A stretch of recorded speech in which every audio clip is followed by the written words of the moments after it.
Dördüncü günümüz ve aslında barış bütçesini her gün konuşuyoruz. Yani geneli üzerine de diğer bütün bakanlıklara ayrılan bütçeye baktığımızda hem bu bütçenin nereden toplandığına bakıyoruz. Yani bu gelirler nereden gelmiş ve nereye harcanıyor diye bakıyoruz. Buna baktığımız zaman tabii ki aslında değişen bir şey yok. Her yıl olduğu gibi yine AKP'nin vergileri yoksuldan, işçiden, emekçiden ve bu ülkenin bütün o yoksul kesimlerinden topladığını, ama ne yazık ki bütçenin harcama kalemlerine baktığımız zaman ağırlıklı olarak lükse, ranta yani sermayeye ve faiz lobilerine harcayacağını görüyoruz ve bu rant dediğim kısmın çok büyük bir kesimini de, yani bütçenin tamamının %12 civarında, %12,5 olabilir, 12,3 olabilir, şu anda tam hatırlayamadım. Evet. Böyle büyük bir oranda da savunma sanayine, yani militarizme aktardığını görüyoruz. Ama baktığımız zaman işte gerçekten kadınlara, çocuklara, emekçiye, işçiye, emekliye, asgari ücretliye ayrılan veya kamusal hizmet açısından, yani eğitim, sağlık, diğer bütün temel ihtiyaçlar ve haklar açısından baktığımız zaman bu vergiyi topladığı büyük bir kesime nitelikli hizmet sunabilecek mi? Buna ayrılan bir pay var mı? Yani kadınların bakım emeğini hafifletiyor mu? Çocukların okulda daha iyi nitelikli eğitim almasını sağlıyor mu? Ya da çocuklara bir öğün ücretsiz yemek veriyor mu? Yok.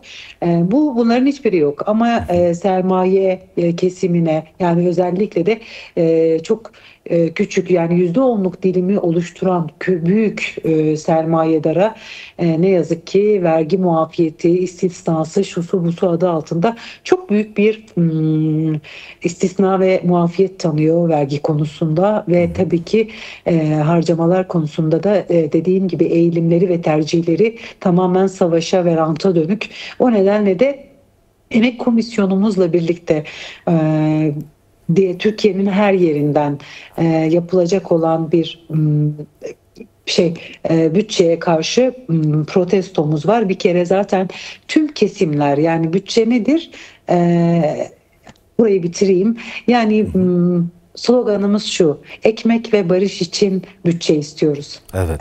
Gençler için, kadınlar için, emekçiler için, işçiler için, emekliler için ve bu engelliler için, yani bu coğrafyada yaşayan bütün halklar için biz ekmek ve barış bütçesi istiyoruz diye çıkıyoruz yola. Ve bununla ilgili olarak da, yani bu çerçevede sokakta da, burada mecliste, komisyonda bütün bunları ifade ettiğimiz gibi, bunun bize sunulan, önümüze gelen teklife muhalefet ettiğimiz gibi dışarıda, sokakta da yine yurttaşın, halkın, kadınların, gençlerin sesini büyüteceğiz ve ekmek için, eşitlik için, barış için bütçe talebimizi büyüteceğiz.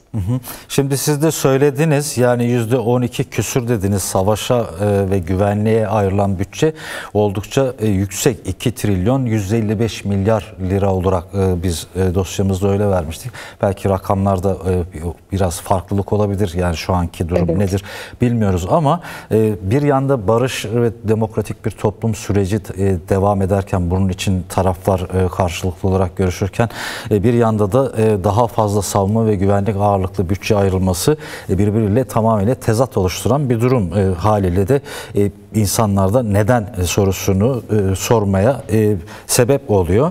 Bir yanda da Merkez Bankası'nın uyguladığı, biraz önce siz dikkat çektiniz ama ben bildiğim kadarıyla %50'ye vardı neredeyse faiz oranı. Yani daha bundan 4-5 ay öncesinde %19-17'leri bile yüksek bulan yandaş diyelim medya, yandaş siyasetçiler bugün bunu açıklayacak durumda da değiller. Çok bariz bir şekilde bu bütçede bir servet transferinin de önü açılmış olmuyor mu? Yani yoksuldan toplanan bütün vergilerin daha zenginin daha fazla zenginleşmesine yönelik bir adım olarak gözüküyor. Peki sokakta bunu nasıl örgütlemeyi düşünüyorsunuz? Yani meclisteki tartışmaların dışında meydanlarda, alanlarda, sendikalarla, demokratik kitle örgütleriyle, halkla, halkla, komünlerle.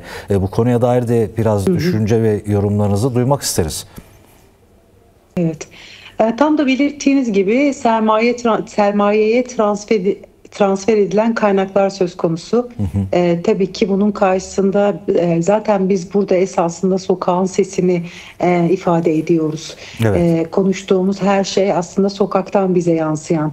Ya örnek veriyorum, sadece bugün bir taksi şoförüyle yaptığım sohbette emekli bir yurttaş olduğunu, 15 bin maaş aldığını ve bir apartmanın eksi 3. katında oturduğunu ve kirasının 15 bin olduğunu ve geçinemediğini, bu nedenle de taksi şoförlüğü yaptığını söyledi. Yani hayatımızın her gün her anında böyle yansımalar oluyor. Biz halktan, yurttaştan bu talepleri duyuyoruz. Yani bu yakınmaları, bu itirazları duyuyoruz.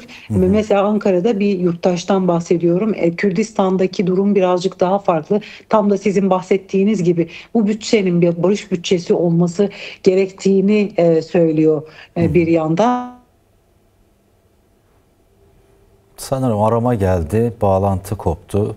Yani aramayı reddetmeye çalışırken bağlantı koptu sanırım. Tekrar bağlantı sağlanacaktır. Ben bu rapordan bilgiler yine aktarmaya devam edeyim sizlere değerli izleyenler. Türkiye'deki yansıtmayı da açtım, arkadaşlar da verebilir.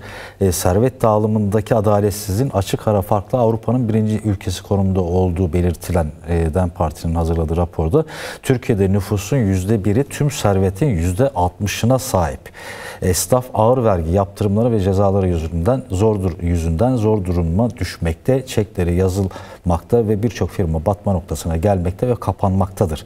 Vergi daireleri esnafın vergi borcunu ödeyememesi yüzünden banka hesaplarını bloke koyup resmi olarak kabul edilen %35 enflasyonun üzerinde %54 faiz oranıyla esnafın vergi borcunu taksitlendirerek birçok esnafı da zor duruma sokmuş diyor. Tekrar bağlantı sağlandı. Değerli Kaya, buyurun devam edin. Ben bazı veriler de aktardım, Evet. sizin bağlantı. Sanırım arama geldi. Sorun, ben affınıza sığınıyorum. Evet. Estağfurullah, önemli değil. Ben dedim muhtemelen bir aramayı reddetmeye çalışırken kapandı.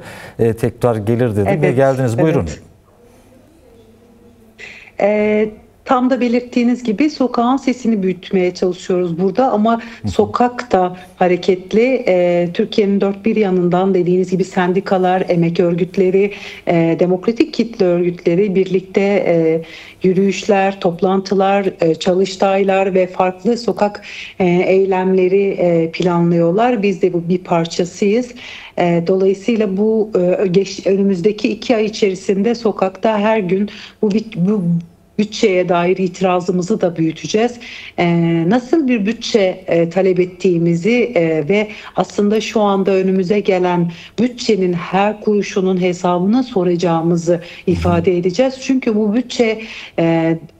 bütçeyi oluşturan her kuruş bizim cebimizden, maaşımızdan, işte aldığımız sudan, ekmekten alınan vergiyle toplanmış. Dolayısıyla en büyük hak toplumun, halkın, kadınların ve çocukların, en önemlisi de yoksulluğun karşısında ekmeği büyüten bir bütçe talebimiz var. Dolayısıyla biz bununla ilgili ne olması gerektiğini ve şu anda da yapılmak isteneni de teşhir eden bir yerden itirazımızı yükselteceğiz.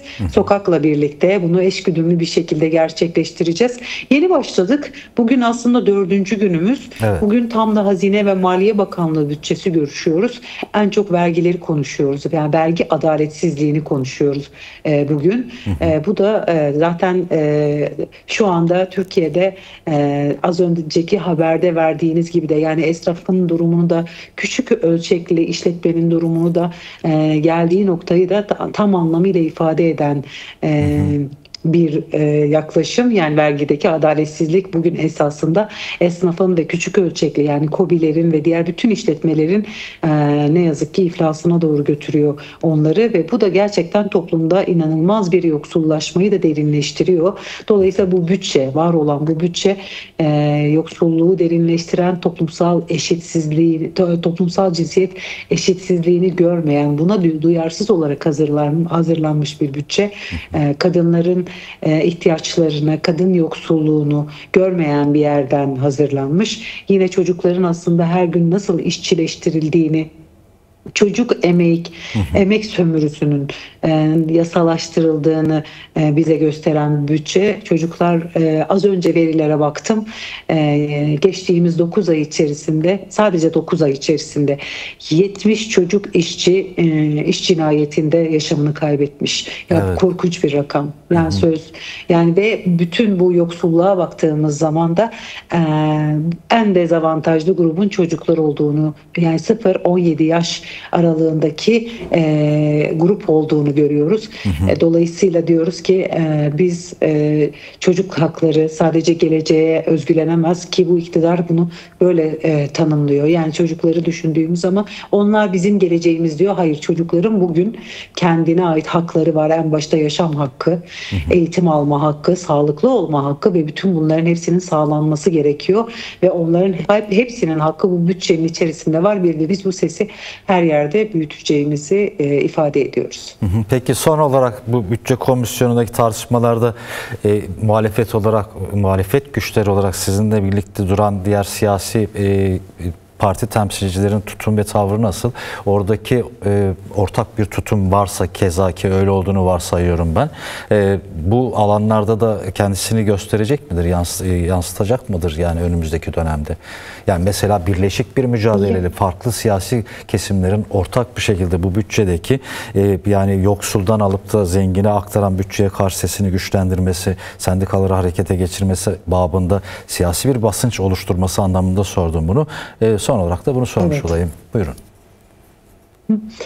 Ya hani zaten tablo çok açık olduğu için aslında muhalefet bir bütün bu konuda tavrını hani belki farklı nüanslarla ifade ediyor. Ortak bir tavır içerisindeyiz. Ama tabii herkes kendi perspektifinden, kendi baktığı yerden ifade ediyor bunu. Ama emek örgütleriyle ortaklaşılabilir bir durum söz konusu. Mesela bu konuyla ilgili CHP ile emek örgütlerinin görüştüğünü, bizimle de görüştüler çünkü ve ortak bir miting planladıklarını bilgisi var mesela. Yani bütçedeki tavırları bizden zaman zaman farklı olsa da, ayrılsa da ama sorun alanlarını görme konusunda ortaklaştığımız çok fazla husus, çok fazla nokta var. Dolayısıyla emek örgütleriyle ortak yürüyebiliriz ve ortak çalışabiliriz bu çerçevede. Hatta şunu söyleyebilirim. İlk günkü Cumhurbaşkanlığı sunumunda bütçenin geneli üzerine konuşulduğunda özellikle de vergi adaletsizliği konusunda, yani bu bütçedeki gelirlerin tamamının yoksul kesimden toplanmış olmasına MHP'nin de vekilinin itirazı vardı. Evet. Yani demek istediğim şey şu, yani görünen şey net.